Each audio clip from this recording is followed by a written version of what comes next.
नमस्कार मंडळी, मी निवेल काम करतोय फार्मामध्ये. ह्या व्हिडिओमध्ये मी एक जॉब नोटिफिकेशनची पोस्ट टाकल्या, त्यासाठी व्हिडिओ शेवटपर्यंत बघा.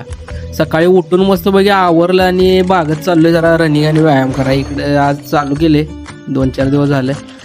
7-7:30 वाजलेले. सेकंड शिफ्ट करून आलो त्यामुळे जरा लेटनच उठलेलो. आलो मस्तपैकी जरा फिरलो, एक 7-8 राऊंड मारलं आणि आता चाललोय परत रूमकडे. जायचं मस्तपैकी आवरायचं आणि नाश्ता विष्टा करायचा. आलो, आंघोळ तीन केली आणि कपडे धुवायला मशीनमध्ये टाकली आणि नाश्त्याला हे पराठा आणि चहा होता. मस्तपैकी खाल्ला, इकडे तिकडे टाइमपास केला आणि बाहेर पडलो ऑफिसला जायला.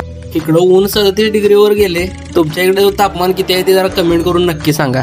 मी इथं स्टॉपवर एकदम लवकर पोहोचलेलं, 13:37 झालेलं आहे. ही जॉब ओपनिंग आहे ती इंदोर साईडसाठी असणार आहे, झायडसमध्ये, आणि भरपूर पोझिशनसाठी ओपनिंग आहेत. त्यामुळे ज्यांना पॉसिबल असेल त्यांनी नक्की जाऊन इंटरव्ह्यू द्या. मी बसमध्ये बसलो आणि आता चाललोय ऑफिस. बाहेर एवढं कडक ऊन आणि आत AC लावलेला, त्यामुळे वातावरण एकदम विषय हार्ड, एकदम गारगिट्ट झालेलं आहे. आम्ही चाललेलो कंपनीत. या सगळ्या ट्रॅफिक तीन काय कमी होतं त्यामुळे येऊन लगेच पोचलो. आता जाणार कंपनीत. मी ह्या व्हिडिओच्या शेवटीला स्कॅन आणि अप्लाय यासाठी एक QR कोड टाकलाय, तो स्कॅन करा हा आणि अप्लाय करा. भेटू आपण नेक्स्ट ब्लॉगमध्ये.